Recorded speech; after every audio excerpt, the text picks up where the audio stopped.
L'actualité des partis politiques. Tout d'abord, Tahirou Barry dit oui à l'appel du mouvement pour le changement et la renaissance pour être candidat à l'élection de 2020.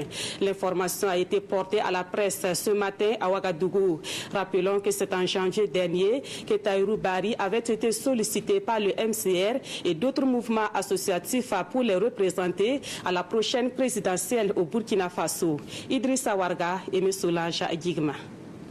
J'ai décidé librement, sereinement et solennellement de relever ce défi qui m'a été proposé en acceptant de me porter candidat à l'élection présidentielle prochaine de ma patrie.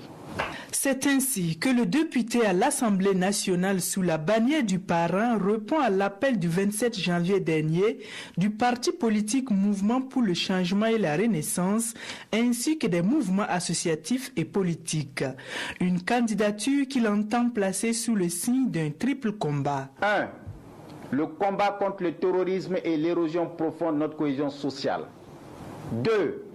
Le combat contre la paupérisation accélérée de nos vaillantes populations et particulièrement les femmes. 3. Enfin, le combat contre le chômage endémique qui tue à petit feu nos braves jeunes des villes et des campagnes. Pour ce faire, Tahirou Barry compte s'inspirer de la foi, de la volonté et des convictions de ceux qui ont bâti dans le dénuement les pyramides d'Égypte. Mais avant tout, il a tenu à rendre hommage à son mentor politique. À ce grand éducateur hors pair, à ce père, Laurent Kila Choubado, je lui exprime toute ma reconnaissance et lui réitère toutes mes excuses publiques pour mes actions et omissions qui lui ont causé du tort.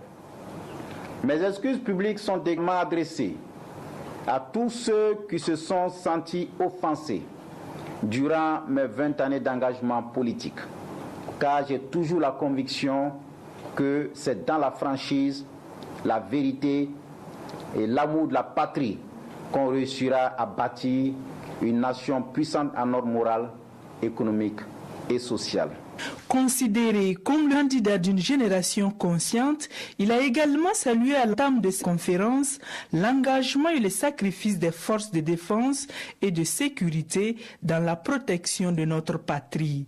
Une minute de silence a été observée en mémoire de toutes les victimes.